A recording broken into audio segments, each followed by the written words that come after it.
This guy's a little dry Hello and and welcome to our speaks a little podcast on slow, the but flipped classroom, and this that is some all important good decision information. of whether to flip or not to flip. It seems like the latest rage in education is to be talking about. This is one of the concepts. I want to pause it right here for just a second because they're going to be starting to introduce that. We've actually got West Jordan piloting some flip classes. I've talked to some of you about this when I first started. This isn't really a new concept, but it's kind of new to Jen, and they're starting to kind of grab hold of this. So I thought it'd be good to kind of review some of these things, and this guy has actually some good ideas in general about teaching. This first video is just more of a teaching type of tip that I thought was good, and then there's a part 2 and 3 that we'll watch in the next couple of weeks. And so anyway, listen to what he has to say About this flipped classroom idea. It seems to be gaining some traction around the world and around American classrooms, and we just want to take a couple minutes to talk about why one might do that and some of the positives and negatives of that. And then finally, if you decide to do something like this, what the heck do you do? So let's go ahead and take a look at some of these things. So before we start talking about what the flipped classroom is, let's revisit some important educational choices that we make and why those are important to students. And then we'll be able to talk about why flipping may be a way to reach those goals for both you and your students.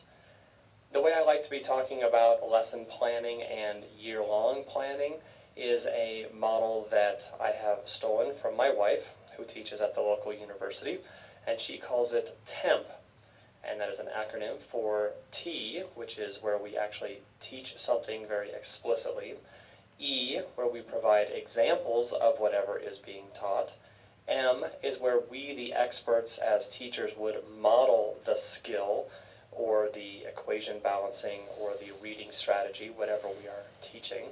And then P is all of the levels of scaffolded practice we provide to students.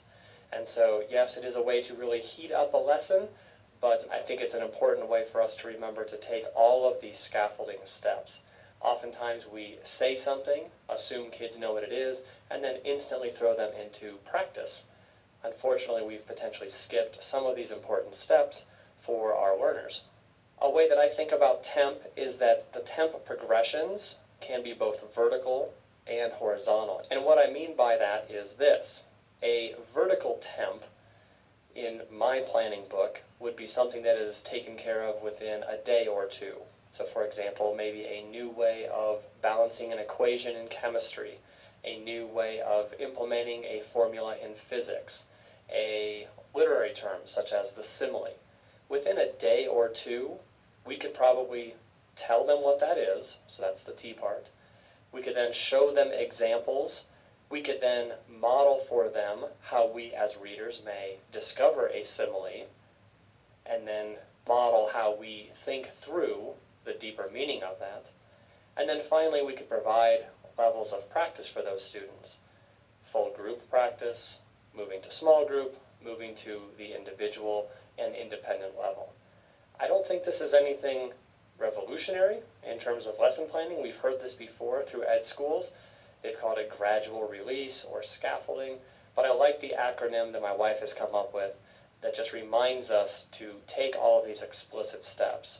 Especially as we move into the upper grades, move to more abstract ideas, we need to be more explicit with most students so that we can walk them through that and then gradually take away our support in the scaffolding process. I think too often we jump to the teaching part and then instantly go to the assessment part.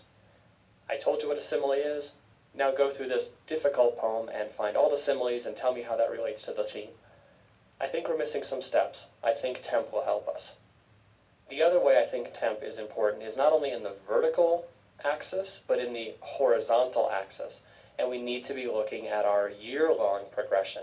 I tend to see these progressions around skills rather than pieces of content. So for example, the skills of reading, writing, or thinking. we can't give them the most difficult and abstract piece to read on day one. We have to teach them how to do it with concrete pieces, with shorter pieces, with pieces that have an obvious message, and then provide them opportunities to practice with more difficult, with more abstract, with more lengthy pieces.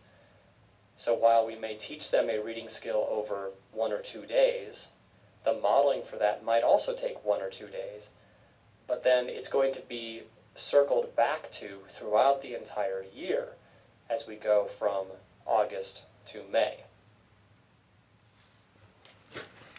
All right. Some good tips. I think that a lot of us have a tend to do this, and I see it in the observations a little bit, that sometimes that it's not done on a real extreme part of it, but I think that sometimes we get carried away in making sure that we get to the end of our lesson, or that we've got to make sure that we cover all of this stuff, and we jump some steps there, like he was saying, between the teaching part of it and them doing it. Like he was saying, we teach them about similes and then hand them a complicated poem and tell them, okay, find them.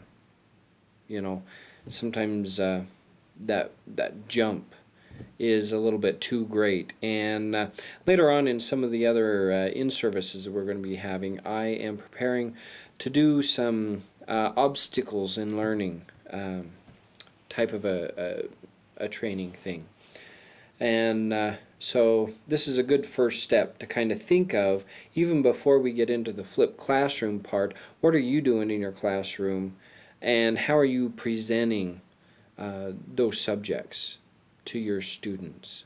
And are we jumping any steps? Are we making sure that we're following a good progression of, like he said, teaching them that template that he come up with, his wife come up with, actually, is something that I think is really good and useful to keep in mind as you're doing your lesson plans and actually teaching in the classroom, making sure that we're executing that to its fullest potential.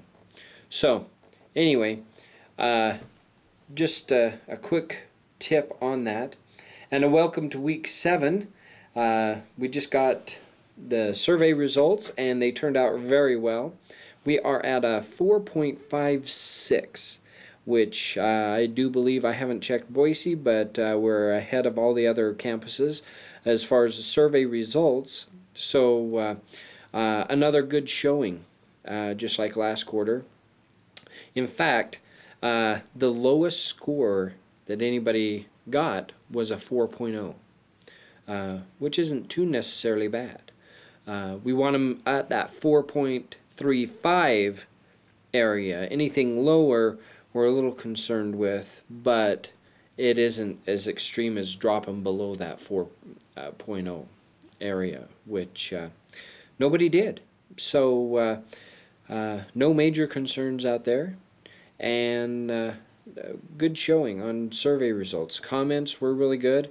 Everybody's, for the most part, very supportive. We always get some of those comments that some students get disgruntled or a little upset about, but for the most part, hey, things look good. And this week we don't have that many announcements going on, other than we got graduation coming up March 28th. Okay, it is. We're not doing the graduation during the quarter, which is a huge deal.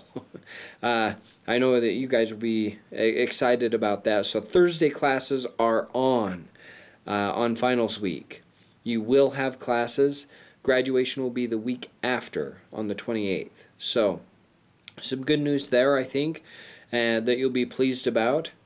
And this week, many of you won't be here for that, but we're having college preview days, or career preview days, for some high school students. Some high schools are going to be busing their students here to kind of look at some of the programs, which is kind of a fun opportunity for them to be able to kind of come and get a sneak peek of what we do and what we can do for them. So that's coming up here, and it's Tuesday, I guess.